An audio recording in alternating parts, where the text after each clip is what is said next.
Hello. Someone asked me recently if I'd go through my Daniel Smith watercolours, and I thought that would be a nice, peaceful kind of thing to do today. I store all of my watercolours in these repurposed Derwent pencil tins,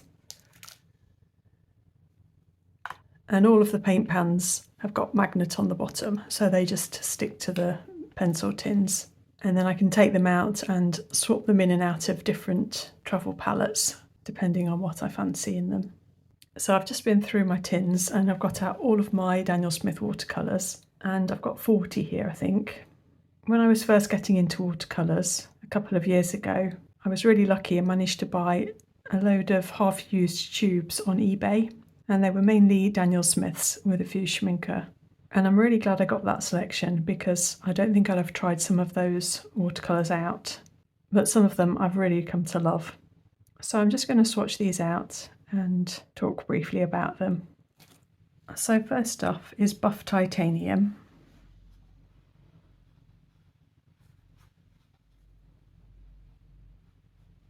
And this is PW6:1.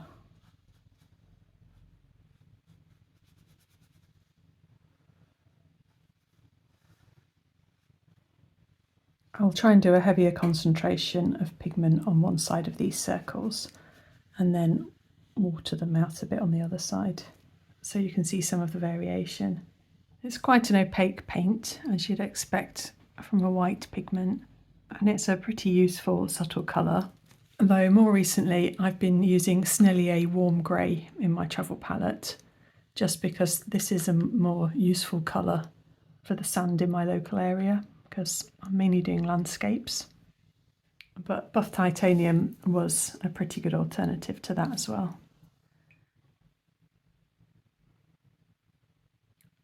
Then this is Daniel Smith Quinacridone Deep Gold.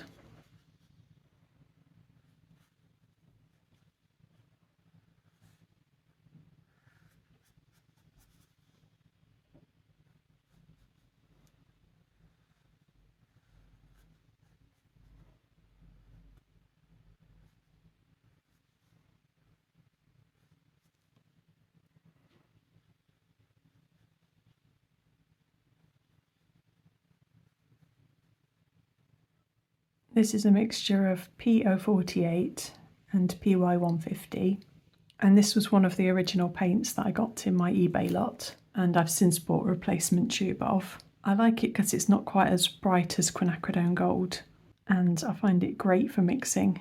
Makes some good greens. And I'm not a big yellow or orange fan, so I tend to use this in a travel palette along with maybe a lemon yellow, and that suits my purposes for making more natural colours.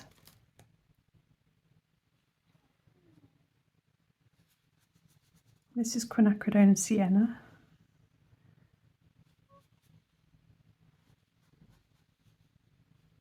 And this is P048, PR209 and PY150.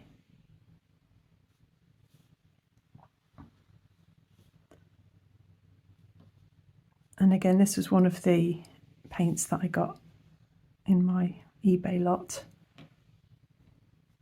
but I don't really use this very much.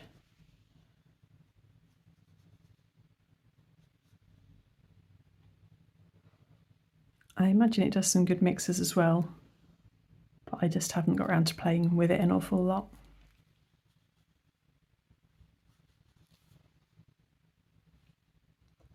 And this one is Transparent Pyrrole Orange, PO71.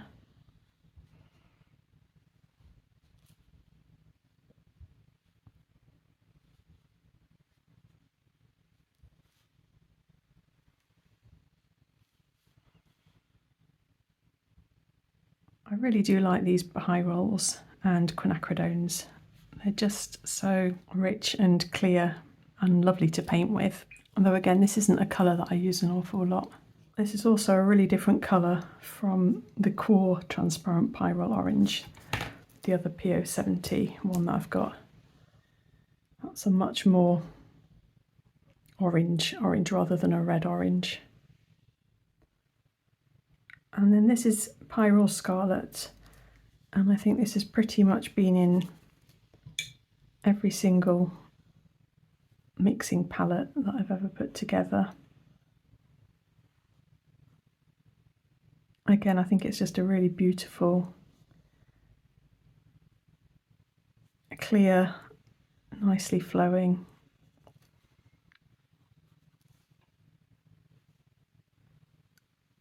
nice mixer. And I think this is the colour that Daniel Smith have in their starter set of 6 as well. And then this is quinacridone coral, and this is one that I picked out myself just because I was intrigued by the coral name, I suppose.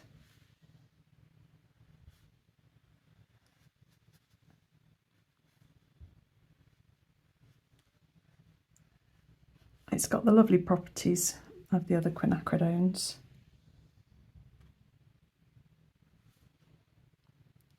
It's got quite a nice delicate colour to it. And then next up is quinacridone rose, and this is another of my staples.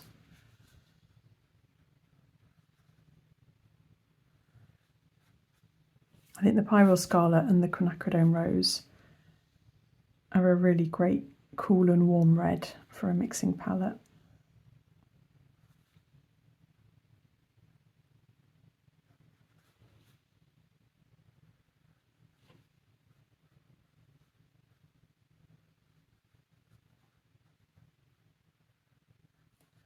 And this is a paint which I bought pretty early on when I was just kind of collecting colours without really knowing anything about watercolours at all. And this is Daniel Smith's Duochrome Hibiscus.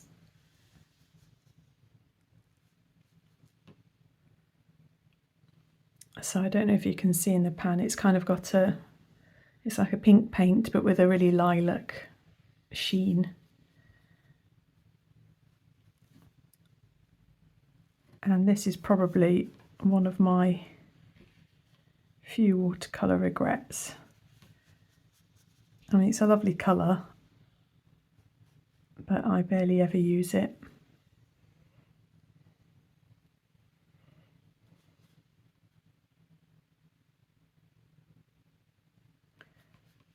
And I don't need the kind of shimmery colour shift property of it in anything that I do.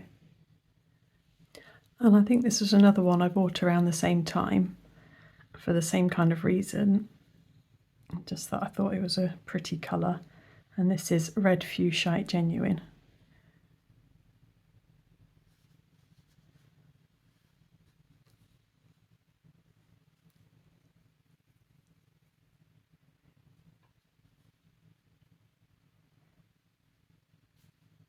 It's fairly similar in colour to a Potter's Pink, but it's got a little bit of sparkle to it.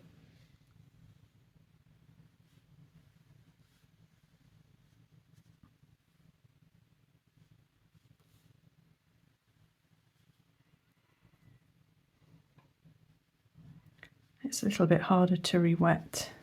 Like both of these are harder to re-wet than all of the Pyrroles and quinacridones. And this is another one that I'd picked out, and I really like this. This is Naphthalmide Maroon.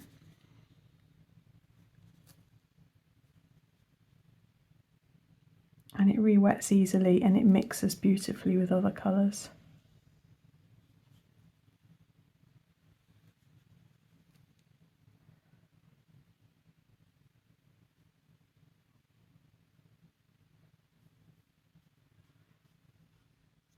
And the next one's a really lovely one, and it's Mayan Violet.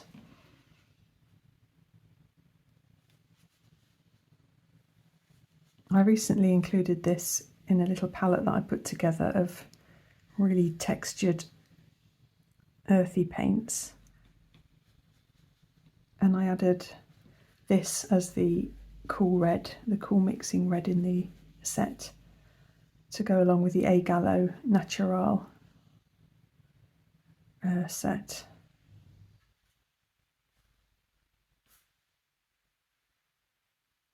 And whereas the quinacridones are really smooth, This one's got a bit more texture about it. So the main violet and this one, which is Rose of Ultramarine, these both came in that original eBay bundle that I bought as well.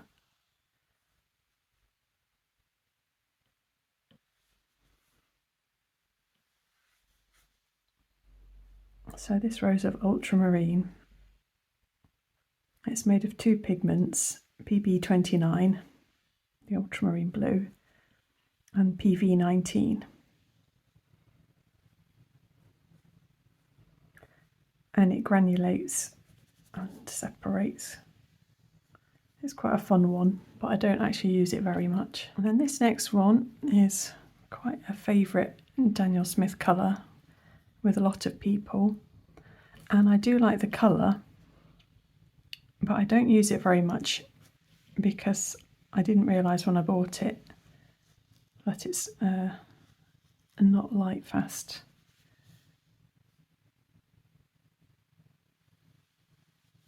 One of the pigments in it, I think it's the PR177, fades a bit. Kimberly Crick talks about this on her website. So that's a mixture of PG18, PB29 and the PR177.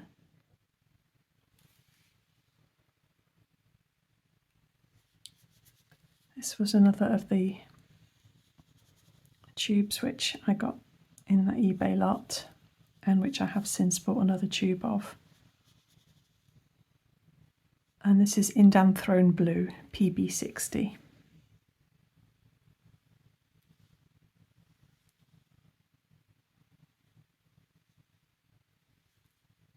When I was first painting with watercolours, I did some more floral type stuff, and I used this quite a bit for the blues for that. It's a really nice paint. And then we've got Daniel Smith's French Ultramarine, and this is PB29, and I've got quite a few PB29s from different brands, and this is my favourite. It's just a really great mixing colour. It re-wets easily, it's nice and, I don't know, it's just got a nice clarity to it. And its granulation pattern lies somewhere in the middle between the extremely heavily granulating PB29s like Schmincke's and the really, really lightly granulating ones like Snellier's. And this is another of the colours in Daniel Smith's basic mixing set. Next up is one of my all-time favourite watercolours, and that's Soda Light Genuine. I just love this shade of blue, and I love granulating paints, and this is the best of both of those.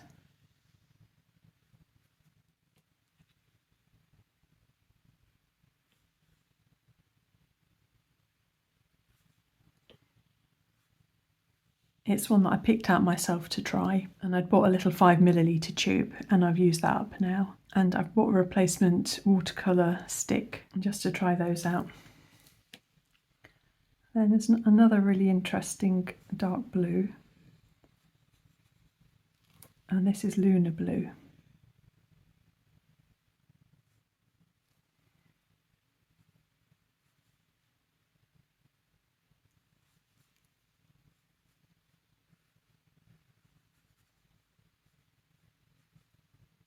This is one that came in my original eBay bundle. I don't use it loads and loads, but I really should use it more because it is so fun. I did try seeing if I could mix this up with a PBK11 and PB15, but I just couldn't get the same granulation pattern and maintain the dark blue colour without them separating too much. And then I've got Daniel Smith Sleeping Beauty Turquoise Genuine.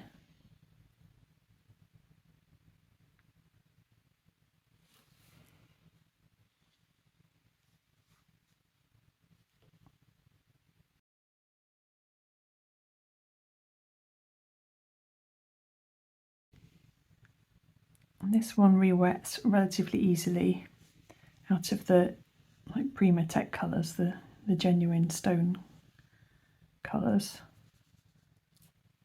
And it's got a really nice delicate granulation pattern, and I love the colour as well. It's similar to kind of cobalt green deep colours, PG36s, but without being a cobalt. And then the last two on this page are kind of like the turquoise equivalents of these two. So this is Daniel Smith Duochrome Oceanic. So it's got an underlying turquoise colour, but then a kind of a goldy, greeny shimmer to it.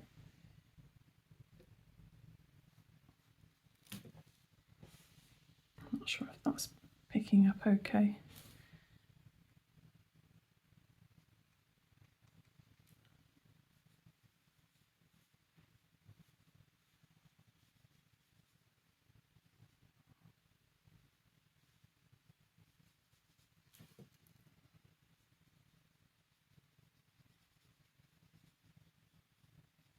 It's a really pretty colour, but I just don't use it very much. I mixed up the names there. So that's the Duochrome Oceanic, and this next one is Fuchsite Genuine.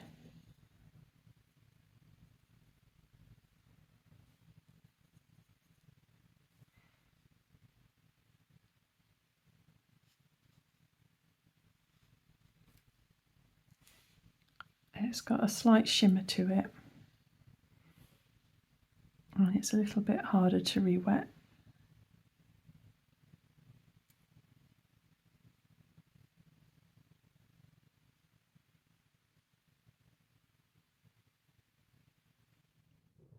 Those are all dry now, so I'll show you them up close.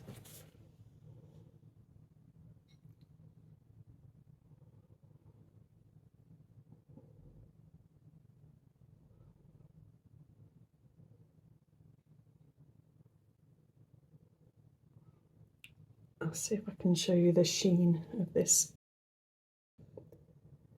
Duochrome Hibiscus. And also, I think you can see the sparkle in the red fuchsite as well there.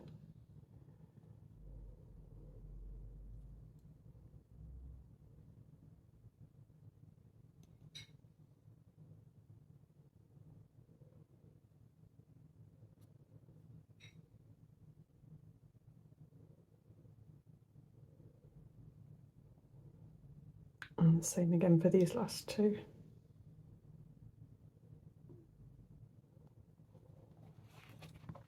Okay, so next we've got what I think is probably the best granulating paint there is, and this is Zoisite. This is one of the Primatech colours. So you're not given a pigment, it's just the actual material.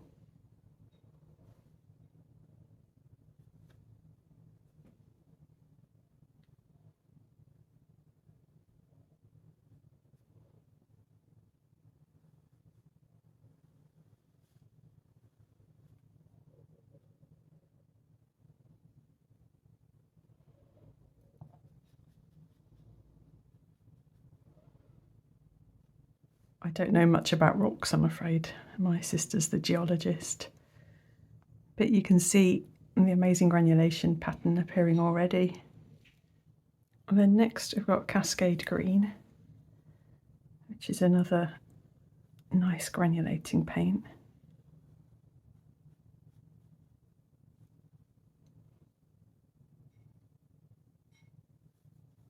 But this one is a mixed pigment paint, rather than one of the Primatech ones. And this is PB15 and PBR7.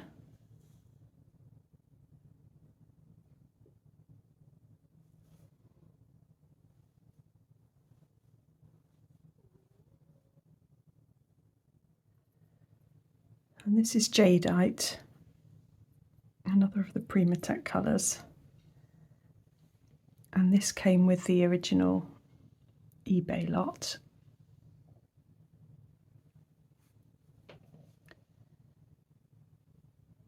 And I want to like this one, but I don't really like it much just because it's that shade of green that I'm not very fond of.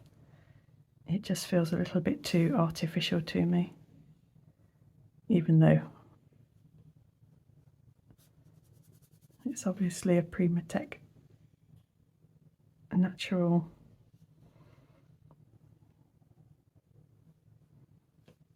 rock. Or is it a gemstone? I don't know. And then this is probably my newest Daniel Smith paint, and this is deep sap green. I was just looking for, as I often am, a good warm dark green. I was just curious about this one.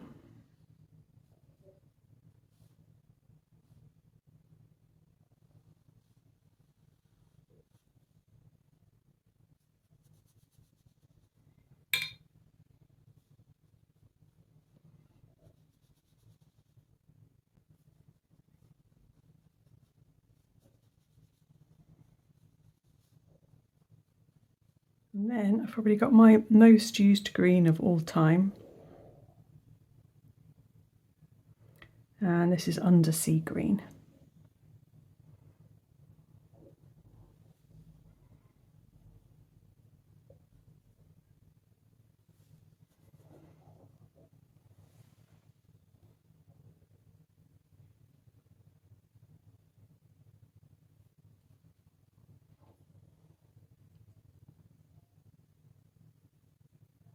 I just think this is such a nice, natural looking foliage colour, and because it granulates, it gives kind of that added interest, you know, like leaves or natural foliage patterns. So it's a mixture of PB29, PO48 and PY150. So you've got the PO48 and the PY150 in the quinacridone deep gold, and you've got the PB29 with the French ultramarine. So you can mix something fairly similar to it, though I find that when I've done the mixture from those two colours, it separates out and there seems to be a little bit more orange in it than I get when I use just undersea green. Then I've got Daniel Smith olive green. Again, this was one of my original eBay ones.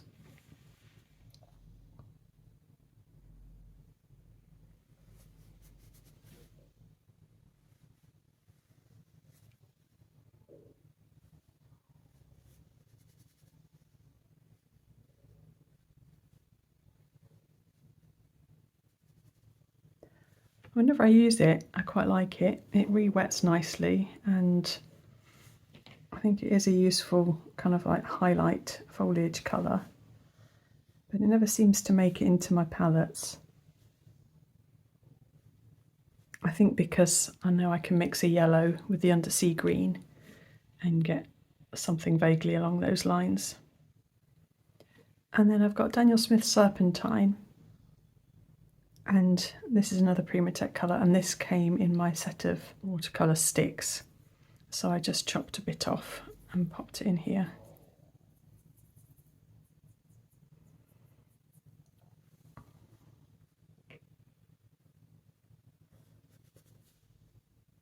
It starts off pretty similar to the olive green, but it's got kind of more of an orangey undertone to it.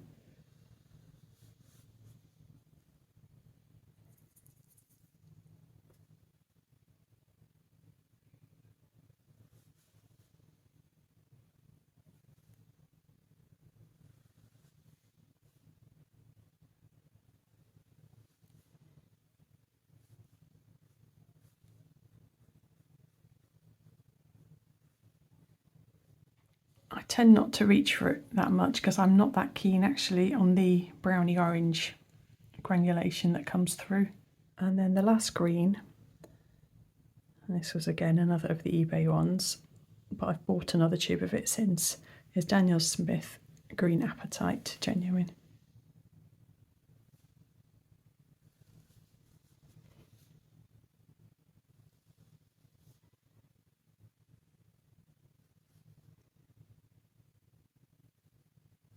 And before I discovered the undersea green, this is the green that I used a lot for leaves and things, especially when I was doing my florals.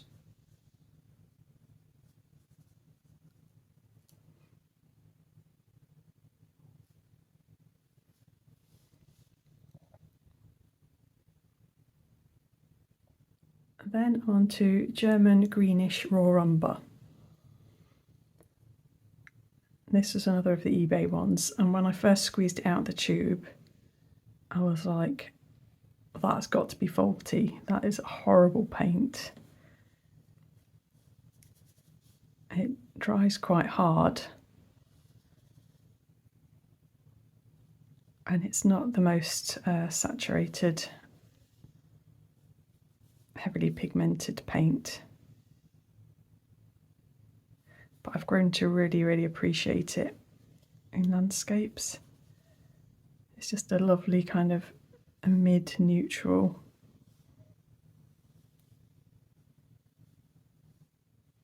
And then I got this one fairly recently, and this is the yellow ochre. And I've never really liked yellow ochre that much, but I started getting into the yellow ochre, my Magello Mission Gold one from the Pure Pigment set. And I was really enjoying that one and how it mixed and everything. So I thought I'd get the Daniel Smith one to try that out. And I was actually a bit disappointed in this one compared to the Magello Mission Gold one. But this is more of a browny one. I think this is a PY43 pigment, so it's more brown, whereas the Magello Mission Gold one is PY42 and it's more yellow and just re-wet nicely and had nicer clarity. I think it definitely has its place and it's got some nice granulation. I suppose I view it more as a raw sienna kind of colour. And then another of the eBay colours was Daniel Smith Quinacridone Burnt Orange. Sorry, I'm so used to saying the brand name in front of the paint name that I keep repeating Daniel Smith.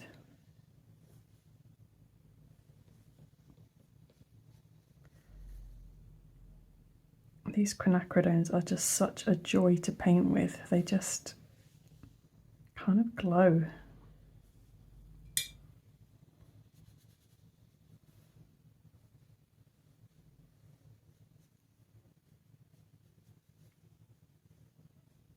I don't even have much need for this colour very often, but that's not to say it's not an absolutely gorgeous paint.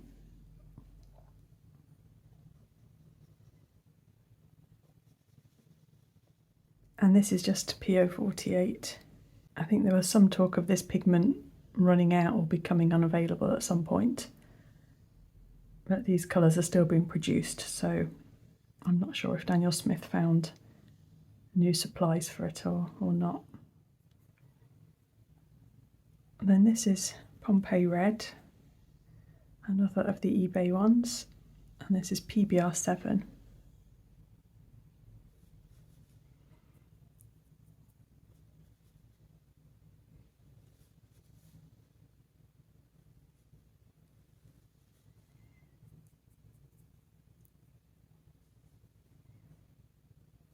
It's a little bit more opaque, this one.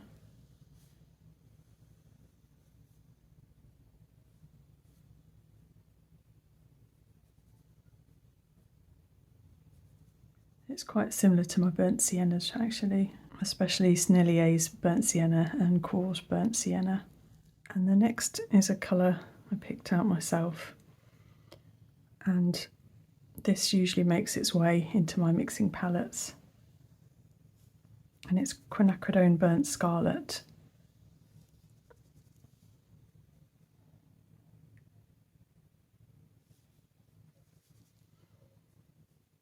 It's just the most perfect colour for painting the cliffs around here.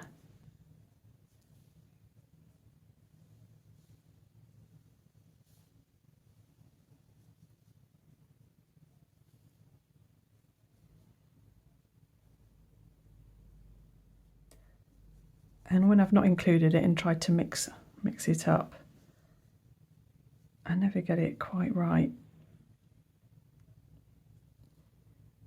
So I find it just easier to keep it in my palette.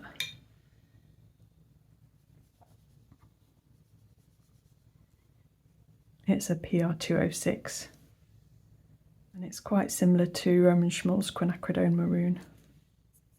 And then we've got this incredibly rich, opaque, easy to re-wet Indian red.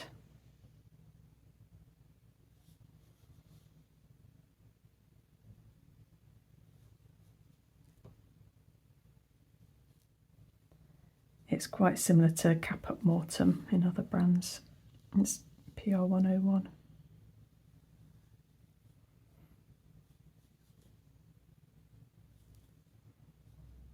It's an absolutely gorgeous paint, but I don't have much call for it. And then this is another of the Primatech colours which came in the watercolour stick set that I got. It was from the granulating watercolour stick set and it's Pymentite Genuine.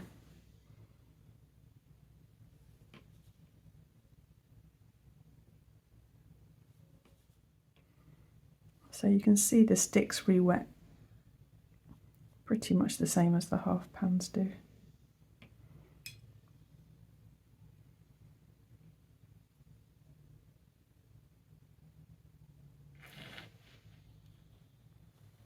I just realised that I missed one of my paints out, so I've actually got 41.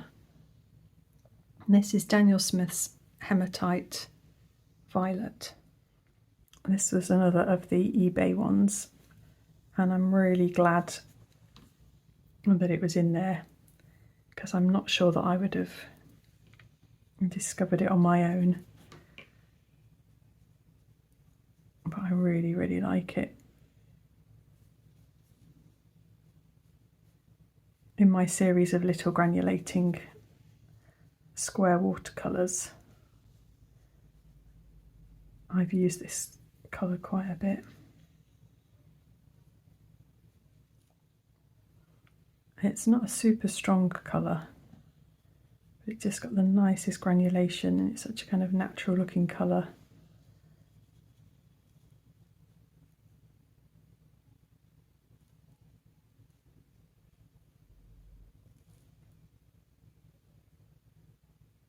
And this is Burnt Umber, and this came with the eBay lot.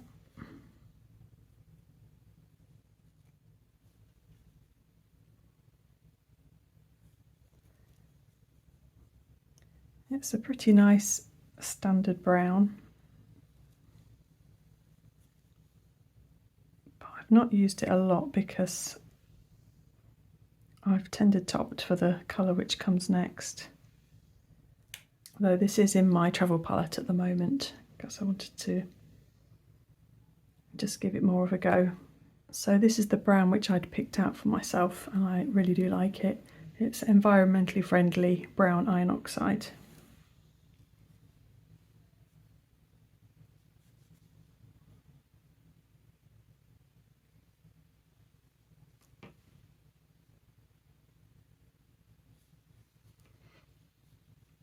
I do like browns which lean a little bit cooler, like the Van Dyke browns. But I also really like the granulation in this one. Make sure it's got enough water to show you.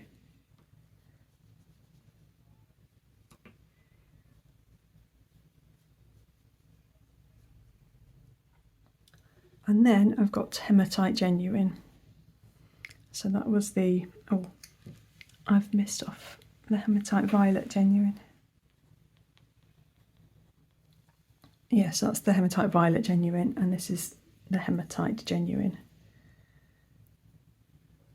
And I've used this an awful lot in my little scenery watercolours.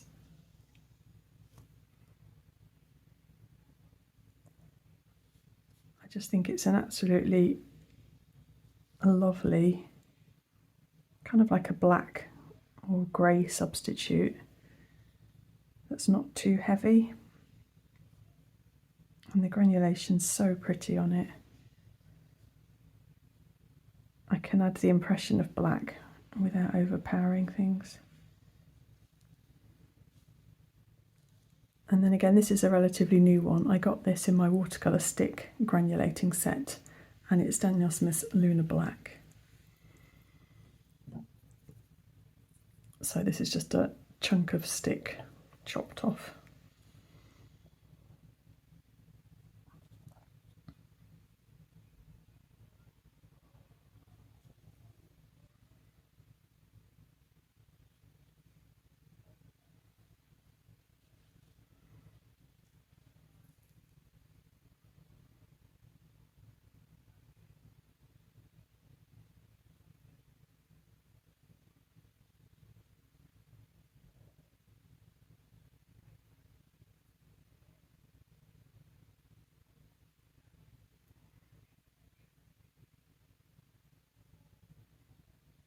And this is quite an unpredictable one in a way, because it has such crazy granulation at times. It's PBK11, and this is in some of my favourite granulating paints, such as Rembrandt's Dusky Yellow. But when I've tried mixing up my own versions of it, it separates out too much, and I can't get as nice mixes.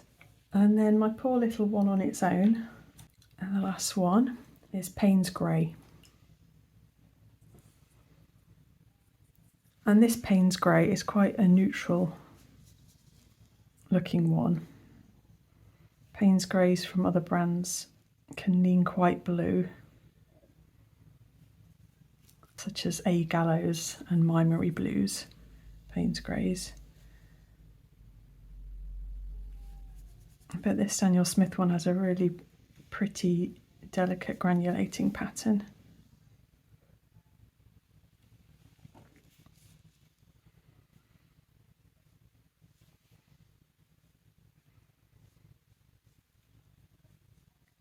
I don't use it an awful lot. Lately I've tended to opt for Mimary Blues Payne's Grey because I do like that blue leaning to it. But it is still a really nice paint, and it's PB29 and PBK9.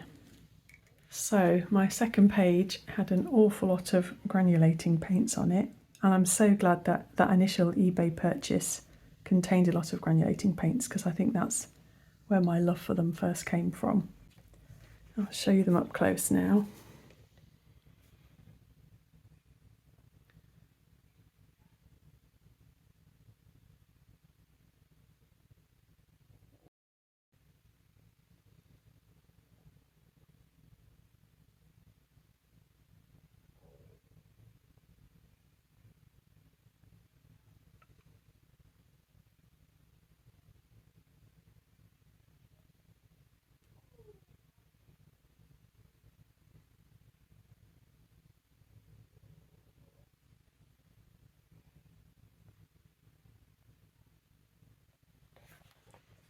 And here's the Payne's Grey starting to granulate a bit. So I can't really remember when I last painted with just Daniel Smith paints, and painting with them today reinforces just what nice paints they are. I've no complaints about them at all. There are a few key mixing colours which are missing from here, such as a cooler yellow like a lemon yellow, or a cooler blue like a phthalo blue. But around the same time I got my initial Daniel Smith watercolours, I'd also bought a Sennelier set of 12, and I really fell in love with some of those. For example, Sennelier Lemon Yellow is my all-time favourite cool yellow, and also Sennelier's Phthalo Turquoise is an absolutely gorgeous mixing colour. So because I fell in love with some of the Sennelier colours, I haven't felt any need to try and find them in other brands. And I do have plenty of favourite paints from other brands, which Daniel Smith don't really do. In particular, I'm thinking of the Schminke super granulating paints. And then I like kind of some random one-offs, like from Lutia, A Gallo and Isero. If I want really, really smooth, transparent paints, then I tend to lean towards Sennelier and Magello Mission Gold. But I think if I was pinned down and forced to pick just one brand of watercolours that I'd use forever, then I would have to pick Daniel Smith. But I do think that Roman Schmall, would come a good, sturdy, reliable second, because they're such a good price and they've got a lovely range of colours and, like I say, just good, reliable pigments. So anyway, I hope that that's been useful for anybody looking into Daniel Smith paints, or I hope you've just enjoyed the watercolour swatching anyway. I definitely have. Thanks for watching. Bye!